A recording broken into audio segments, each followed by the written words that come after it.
This is a Sports Catastrophe production. Hey there, Heather Ho there. It's Jeff Cutter welcoming you to another Sports Catastrophe on the state. And on this day, July the 5th, 2015, the Women's World Cup ended in Canada. It was one of the greatest moments, in fact, one of the best tournaments Canada has ever hosted in soccer. Canada doesn't get many soccer hosting duties. Not even, well, a few Gold Cup games here and there, but not the main Gold Cup, which is the North American Soccer Championships. Canada had hosted a few under 20 competitions.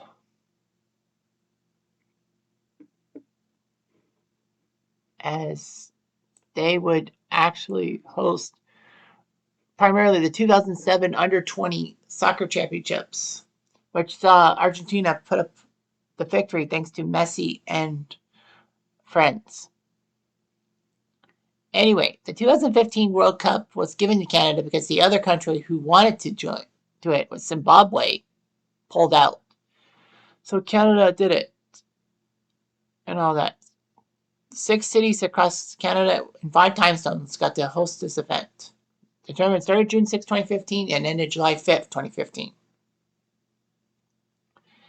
There would be a new format as it went from 16 teams in 2011 to 24 teams in 2015. So 6 groups of 4, and then you had the very unpopular third place scoring system. All that. Canada qualified, obviously, as host. 8 teams would make their World Cup debut with the expanded format. All previous Women's World Cup finalists qualified for the tournament. This was the first World Cup to be played on artificial turf, fully on it.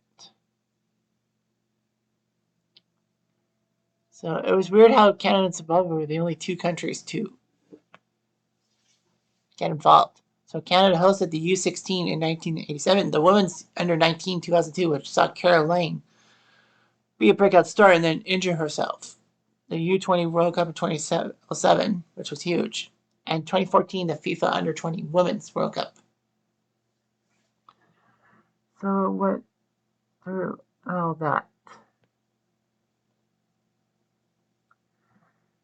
North Korea would actually be banned because of the whole thing about performance-enhancing drugs at the 2011 World Cup. So they banned him from competing. And North Korea, for the first time since 1995, did not qualify. So the tournament would be held in Vancouver at BC Place, Edmonton at Commonwealth Stadium, Winnipeg at Investors Group Stadium, Ottawa at TD Place Stadium, Montreal at Stade Olympique or Olympic Stadium, and Moncton at Moncton Stadium. All that. So the group stage happened. In Group A, Canada's group, they were with China, Holland, and New Zealand. A formidable group because the Dutch women's team was just as decent as their men's team. Canada would finish with a win and 2 ties. They beat China 1-0 on a late penalty by Christine Sinclair. They tied New Zealand 0-0, and then they tied the Dutch 1-1. They were up 1-0, then blew it. China took second place based on goals scored against the Dutch to automatically make it.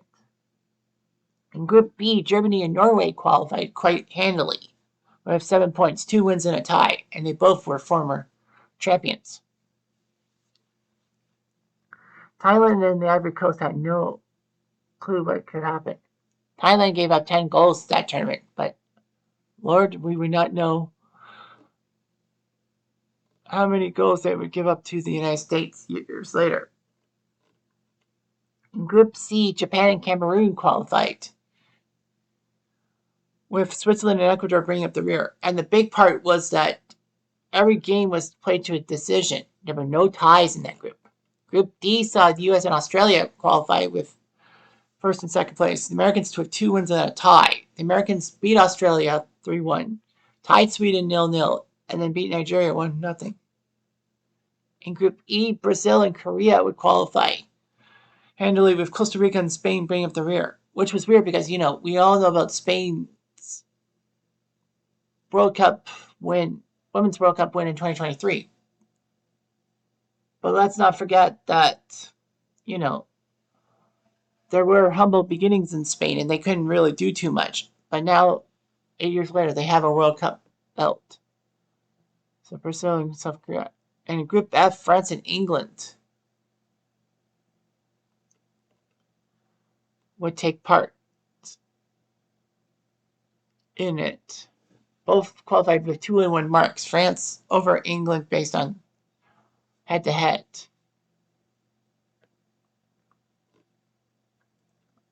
The third place teams were scored. Colombia and Holland took third in their groups with 4 points.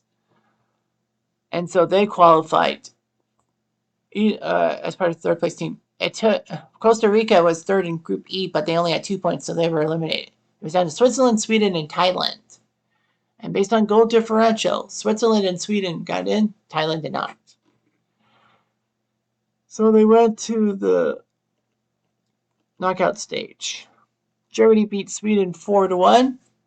China beat Cameroon 1-0. Australia with a shock in Moncton beating Brazil 1-0.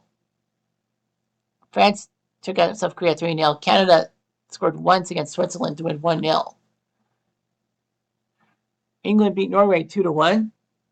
Americans beat Colombia 2-0, and Japan beat the Dutch 2-1. In the quarterfinals, Germany and France needed penalties, and Germany won on penalty kicks 5-4 in Montreal. The United States beat China 1-0 in Ottawa. Japan beat Australia 1-0 in Edmonton, and Canada lost at home on BC Place to England 2-1 as Taylor and Braun scored for England, Christian Sinclair for Canada, but couldn't rescue them. In the semifinals, the Americans beat Germany 2-0 and Japan beat England 2-1.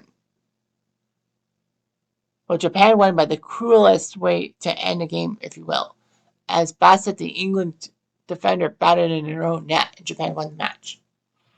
England would win on a penalty in extra time against Germany for third. Like, who cared? Now it was time for the final. It was Japan and the United States. The teams met in the 2011 final, which saw Japan shock the United States. But Japan was playing heavily because, you know, this was the year of the tsunami, Fukushima. If the Americans won, this would be the first time a country won 3 Women's World Cups. If Japan had won, that would be the first team to win back-to-back titles under the same coach since Victoria Pozzo for the World Cup for men, 34 and 38. So it was a huge match. All that. It was a giant thing for the United States and Japan. I mean, the US and Japan had not lost a game in the tournament, and Japan had won 6 out of 6. The Americans had that tie against Sweden. So the match was under hazy conditions because of wildfires and winds that brought things to the lower mainland. Americans would score early. In the 3rd minute, Carly Lloyd put up a goal, making it the fastest in a World Cup final. And then in the 5th minute, there was a free kick from Lauren Holiday, which saw Carly Lloyd put it in 2-0. Holiday would score in the 14th minute after a terrible turnover by the Japanese defender. And then Carly Lloyd, for some strange reason, in the 16th minute, decided to strike the ball from the halfway line, and caught the Japan goalie out of position. It was nominated for the Puskas Award for FIFA Goal of the Year, and meant that Lloyd was the first woman to score a hat-trick in a World Cup final.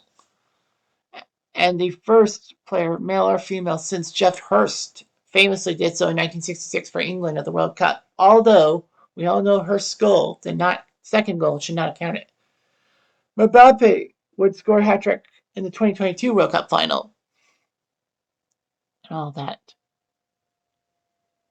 Japan did score a goal to make it 4-1 as Ogimi scored in the 27th minute. Japan made a couple of moves, but, well, Japan had a goal scored on an own goal in the 52nd minute to make it 4-2. It looked like Japan might pull something out. However, Tobin Heath scored 2 minutes later, and it was 5-2 for the United States. They hung on. That was the score. The combined 7 goals were the most in Women's World Cup final history and tied the record for most goals in a final since Brazil beat Sweden in 1958 in the Men's World Cup. So Carly Lloyd put up a hat-trick. Holiday and Heath scored. Ogimi and Johnston, well, own goal. So for the United States, they had Hope Solo, the great goalie, in the back. Their defenders were Ellie Krieger, Julia Johnston, Becky Sauerbrunn, and Megan Klingenberg. The midfielders, Tobin Heath, Lauren Holiday, Morgan Bryan, and Megan Rapinoe, with Alex Morgan and Carly Lloyd, your forwards. Kelly O'Hara came in for Rapinoe. Abby Wambach, the legendary U.S. player, came in for Tobin Heath, and Christine Rampone came in for Morgan. Japan had a 4-4-2 thing too, with Ayumi Kaori in the net, Ariyoshi Iwashimu, Kumagai, and Samejima in the backfield. Kawasumi, Sakaguchi, and Usuki and Miyama in the midfield, with Ono and Ogimi up front. However, they made changes. 2 of the changes. Homari Sawa came in for Iwashimu. Sugasawa came in for Kawasumi, and Iwabuchi came in for Ono.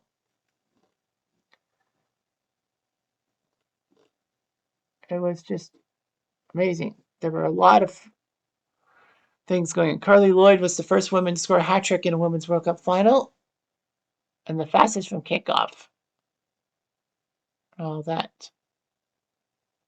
The Americans had 540 minutes of not conceding a goal, but it was broken by Ogimi's goal.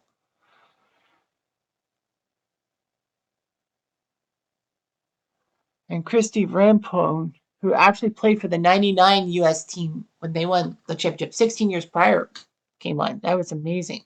And, well, Rampone was 40 years old at the time.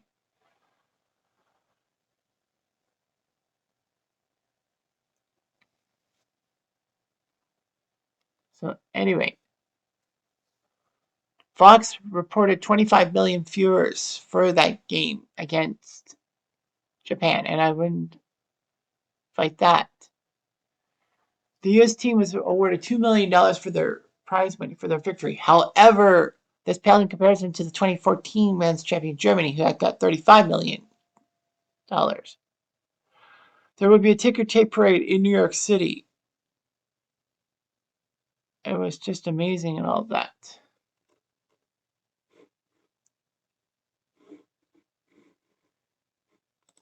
So anyway, at the 2019 World Cup, the Americans repeated as champions, beating the Dutch 2-0, who were much better. In 2023, they actually got shocked by Sweden in the round of 16 on penalty kicks. So they're not 3-time champs. Japan, in the meantime, fell in the round of 16 to a much improved Dutch team. And in 2023, they went to the quarters, losing to Sweden. So Sweden had beaten both Japan and the United States in the 2023 tournament. But still pretty impressive if you ask me. But yeah, the Women's World Cup was huge, and it brought Canada to the forefront. And that's probably what buoyed Canada to try to bid for a partial World Cup, which they did. So Mexico, and the United States will host the 2026 Men's World Cup. I wish there was a women's competition in Canada. It would be great. Eh? Anyway, I'm Jeff Diamond. I do